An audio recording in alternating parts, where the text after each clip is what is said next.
Cordial saludo. Mi nombre es Signey Lozano Carrera, estudiante de la maestría en Psicología Comunitaria. Este es el programa de Educomunicación y quiero hacerle una pequeña presentación en este collage donde se representan las imágenes la parte de educación, comunicación, pero la integración en educomunicación y relacionada con la web.2. Los invito a revisar la próxima diapositiva donde está un poquito más a profundidad, que es la educomunicación y sus características. Muchas gracias. Bueno, después de esta pequeña presentación paso a hacer un pequeño recorrido por la educomunicación.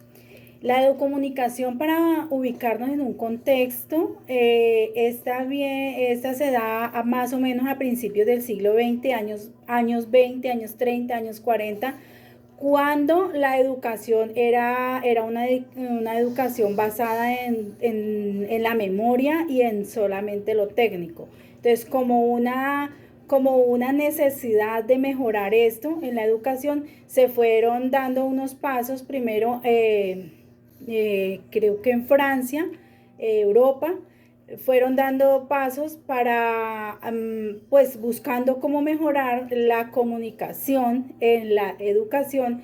Se dio un proyecto para hacer un periódico en el que empezaban a revisar la parte social. Eso se hizo como una necesidad de ver la realidad de lo que estaba sucediendo. Entonces se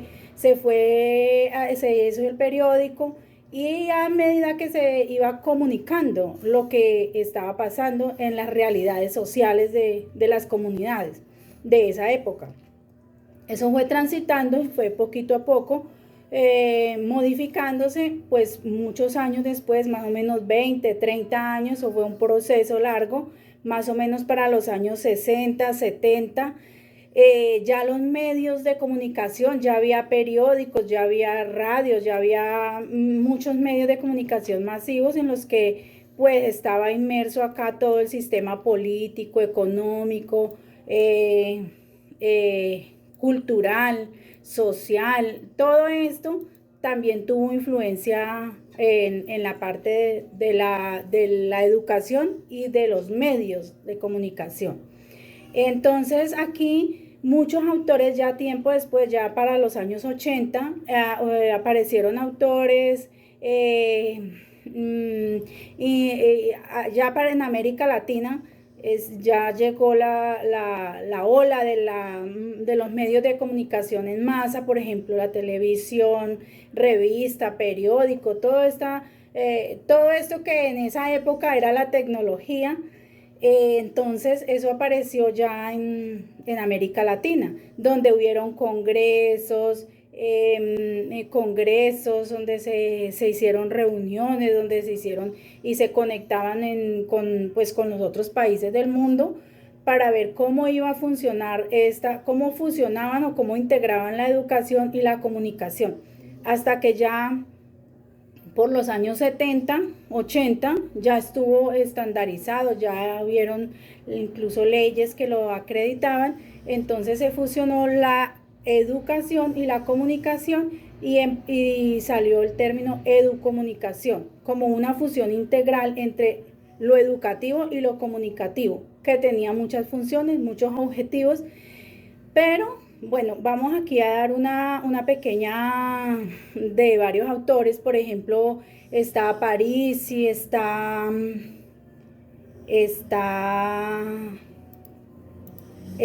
Parisi, quien dice que la educomunicación incluye el conocimiento de los múltiples lenguajes y medios por los que se realiza la comunicación personal, grupal y social. Kaplan también habla de que son generadores de diálogo destinados a activar el análisis, la discusión y la participación. Que García Mantilla, en Aparici 2003, dice que se abre puertas a las nuevas tecnologías sin apartarse del carácter emancipador y crítico y humano, ¿no? Telles también habla que la educación se reconoce en espacios comúnmente conocidos como las instituciones educativas, ¿no? Formales, pero también está en medios no formales y en muchos otros medios. Por ejemplo, contextos, ahora está el medio de comunicación, pedagogía de la comunicación, educación para la televisión, didáctica de los medios audiovisuales, educación mediática. Todos estos son y muchos más contextos en los que encontramos la educomunicación, ¿no?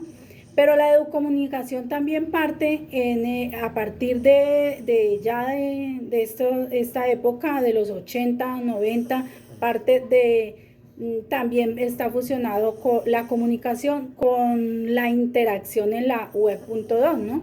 Porque si no tuviéramos el internet y si no tuviéramos todo este mundo de redes, pues tampoco sería como tener un libro, como tener una revista simplemente, como en los años 20, 30 y 40. Entonces, tiene unos principios que se basan en la participación, la autogestión y la comunicación, y no se requiere solo el uso de las tecnologías, sino ir más allá hacia un cambio de actitud pedagógica y comunicativa. También se plantean dos enfoques principalmente, que uno es el enfoque dialógico, inseparable de la práctica educativa y de los procesos de aprendizaje colaborativos. La educación dialógica se fundamenta en concepciones sociales, educativas, comunicativas, mediáticas y tecnológicas. Los fines son emancipadores, críticos, dialógicos en el uso de los medios. Pero hay otro enfoque, que es el que la educación es instrumentalizada, que concibe la educación comunicación desde los modelos informativos transmisivos. Simplemente es informar y desinformar, porque aquí tenemos también que tener en cuenta que este enfoque no tiene en cuenta ni los fines emancipadores que tiene la educación dialógica, los procesos dialógicos, ni tiene fundamentos críticos ni sociales. Entonces eso hay que tenerlo muy en cuenta, especialmente los jóvenes en Latinoamérica, en cualquier parte del mundo, no dejarse llevar de esta masificación de los medios de comunicación, y pues debería ser un proyecto, o es un proyecto educativo en el que hay que enseñarles de una manera crítica, hay que enseñarles a seleccionar información, porque no todo lo que hay en la web es realidad. La educación mediática 2.0 actualmente es un sistema capitalista que absorbe y que aliena al sujeto, interpreta erróneamente la información también. Se puede también interpretar erróneamente la información, es masiva y manipuladora, violenta, mediática, también hay mucha violencia. Esto transmite que la juventud también tenga rabia, odios, y que sean violentos, porque por ejemplo las películas que son violentas, eso también repercute en su estado mental. Hay estudios científicos que lo corroboran.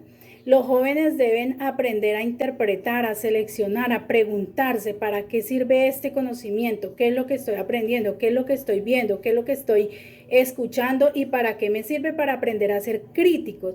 No que todo lo que nos digan es verdad o todo es mentira. No, tenemos que aprender a separar la verdad de la mentira, que salga hacia la reflexión crítica y actuante, dando un sentido interpretativo y crítico al medio y a la información manipulable. Las tecnologías son una gran herramienta de información y de comunicación.